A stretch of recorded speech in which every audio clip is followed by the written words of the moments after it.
a ton of characters in Jump Force, 40 playable to be exact, hailing from 16 different anime and manga series. I did the math, that means in order to be fully caught up to know enough about all these characters and the anime they're from, you'd need to have watched 3,781 episodes of anime. That number has probably changed since I wrote the script. Please, don't check the math. Fortunately, you don't have to do that. Here are the origins of all 40 anime/manga characters from Jump Force.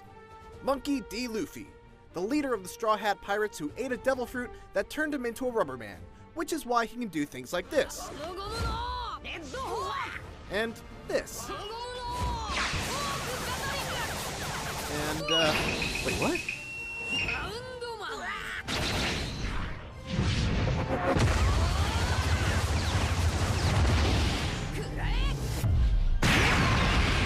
Blackfoot Sanji is the Straw Hat's chef and one of their most capable fighters. His fighting style entirely consists of kicks as he needs his hands to cook, and thus they're too important to fight with. He also will never kick a lady. Zoro is one of the strongest fighters in the Straw Hat crew, with the ultimate goal of becoming the greatest swordsman in the world. He's a master of Santo Ryu, which means he uses 3 swords, one in each hand and one in his mouth. Because more swords are better, right? Marshall D. Teach, otherwise known as Blackbeard, is one of the big bads of One Piece, and one of the most powerful characters in the series thanks to the fact that he has 2 devil fruits, granting both the power of darkness and tremors. Warning! Huge One Piece spoiler alert! Sabo is Luffy's brother from his early childhood. Everyone thought he was dead after his pirate ship was sunk when he was a child. Turns out, he survived and is now the second in command of the Revolutionary Army. Boa Hancock. Also known as the Pirate Empress, Boa Hancock's unparalleled beauty is a dangerous combination with her love fruit, which causes anyone who harbors any sort of attraction or arousal towards her to turn to stone. Izuku Midoriya, also known as Deku. This formerly powerless hero in training inherited the super strength quirk One for All from the world's greatest hero, All Might. Now he has special attacks inexplicably named after US cities and states.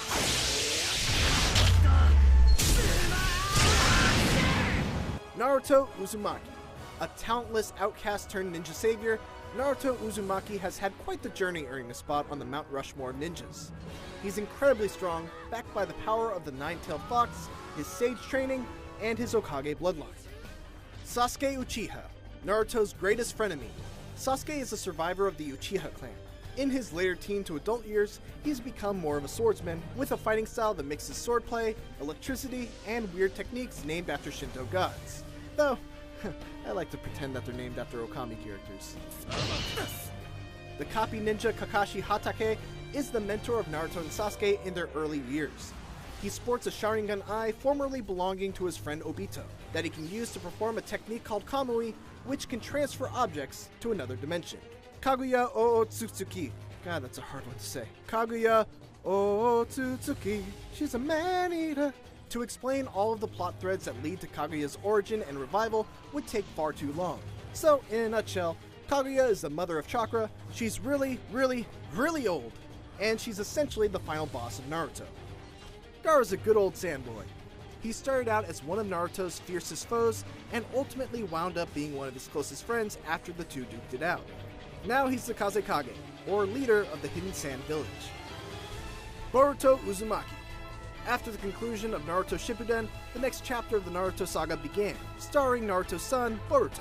Like his father, he's a master of the Shadow Clone Jutsu and the Rasengan, 2 techniques that you can expect to see a lot of in Jump Force. Yusuke Urameshi.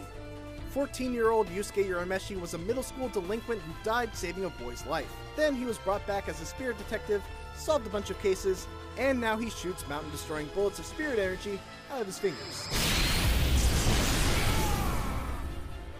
Toguro is Yusuke's main antagonist during the Dark Tournament saga, and he's probably the most muscular person in Jump Force. When it comes to sheer muscularness, it's hard to beat Toguro at 100% or beyond. The pure-hearted Gon Freaks is a young hunter off on a quest to find his terrible father, who abandoned him when he was a baby. Like other Hunter x Hunter characters, Gon fights using Nen, which for him manifests as freakishly powerful strength and energy that he likes to incorporate into a game of rock, paper, scissors. Killua Zoldyck. Killua is Gon's best friend, and he's especially good at ending fights super quickly by ripping off a vital body part before the fight even begins. He's a master assassin at a very young age, but beyond that, he's actually a very happy-go-lucky kid who likes to play with weaponized yo-yos. Kurapika. Much like Sasuke, Kurapika is a surviving member of a clan that was massacred. When Kurapika sees a spider, the symbol of the phantom troop responsible for the murder of his clan, his eyes go scarlet, and he becomes a nearly unstoppable force, dead set on revenge. He's also got cool chains. Where to even begin with Hisoka?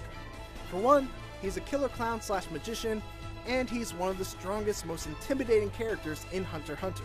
He's also got an insatiable appetite for violence, and is obsessed with fighting those he deems worthy of giving him a challenge.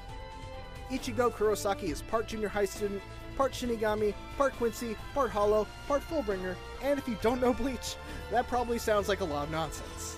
Basically just know that Ichigo feels like number one, shining bright for everyone. He's living out his fantasy, the brightest star for all to see. Rukia Kuchiki. Rukia initially awakens Ichigo's Shinigami powers by transferring her own power to him in order to help him save his family from a Hollow.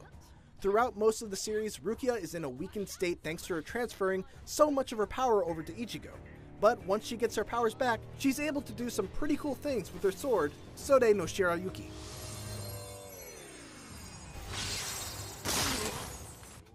Aizen is arguably the most iconic villain in all of Bleach. The main antagonist of the Soul Society arc, Aizen is able to use an ability called Absolute Hypnosis to completely control the 5 senses of anyone he reveals the ability to. He's also a master of Kido, and most of his most powerful moves in Jump Force are products of that mastery.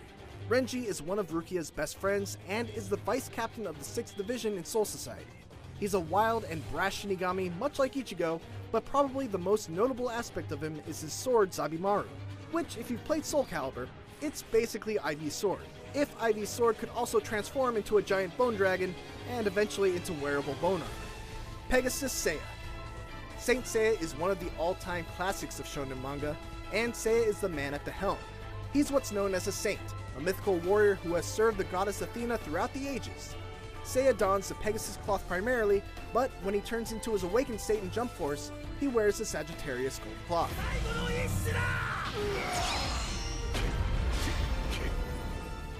Another saint, Shiryu wears the Dragon Cloth. Shiryu is also consistently viewed as one of the most popular of the main characters of Saint Seiya, and like Seiya, his awakened form grants him his shiny gold cloth. Come on, it's Yugi Boy, you know who he is! In Jump Force, we actually play as Yami Yugi, aka Dark Yugi, aka Atum, aka taller, more handsome Yugi with the cooler voice. Fun fact, Yu-Gi-Oh! Wasn't always about a card game. In fact, the popular anime that aired in the US actually picks up the manga storyline at Volume 7. Before that, the story was super dark, with Yugi challenging bad people to games and then giving them some horrific punishment that drives them insane when they lose. Goku!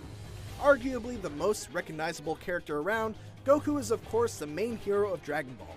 His story covers everything from when he was just a young boy, all the way to him being a father of 2 and a grandfather of 1. He's a pure-hearted, good-natured soul with a dangerously unhealthy desire to fight. Vegeta is the eternal rival of Goku.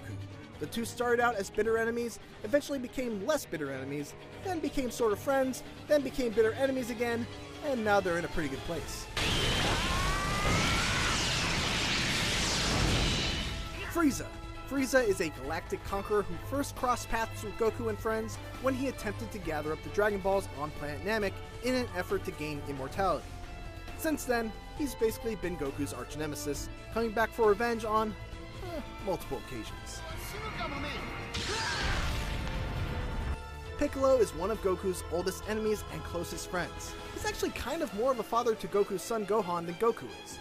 In any case, Piccolo is probably the strongest non-Saiyan, non-android hero in Dragon Ball, assuming you're not counting Buu. Cell is the perfect android made up of cells from all of the strongest fighters throughout all of the Dragon Ball universe. This basically means he's got nearly all of the techniques of Goku, his friends, and even his enemies, along with freakish strength that not even Goku could match at the time. Trunks. Trunks is a time traveler, which means that there's basically two versions of him. The taller, more handsome Trunks with the cooler voice from the future, and the bratty, obnoxious Trunks from the present. Fortunately, in Jump Force, we get the cool Trunks. The master of the Hokuto Shinken, Kenshiro is about as pure of a martial arts master as you'll find in Jump Force, relying primarily on punches, kicks, and pressure point strikes that will make your body contort into a pretzel and your head explode like an egg in a microwave. Gross.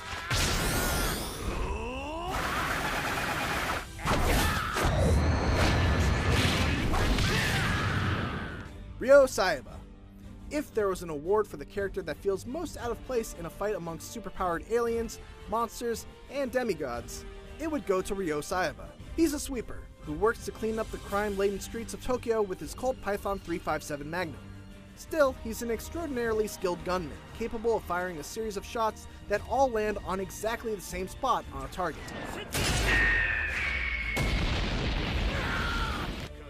Jotaro Kujo.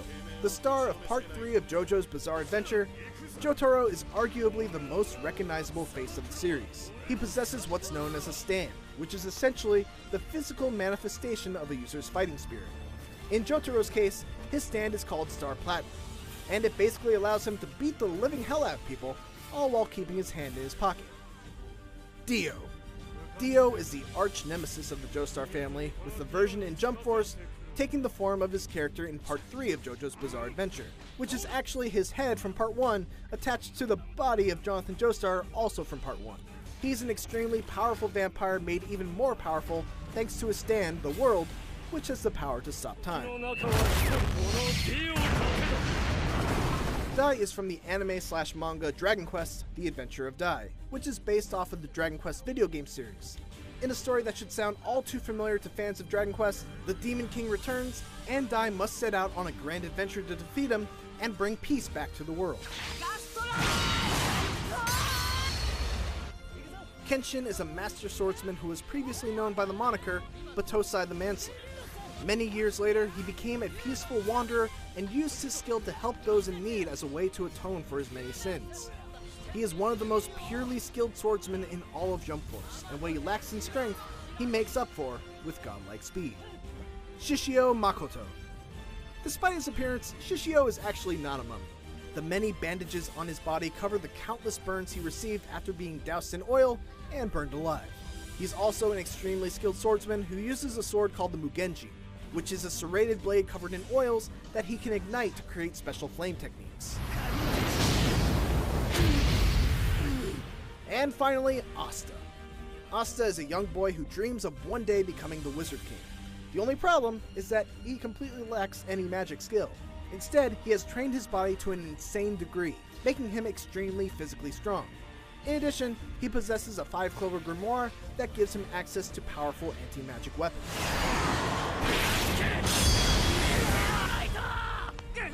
And that's it! Thanks for making it this far. If you want more Jump Force, make sure to check out my full review, along with some gameplay clips featuring Yugi, Jotaro, and more. And for everything else, keep it here on IGN.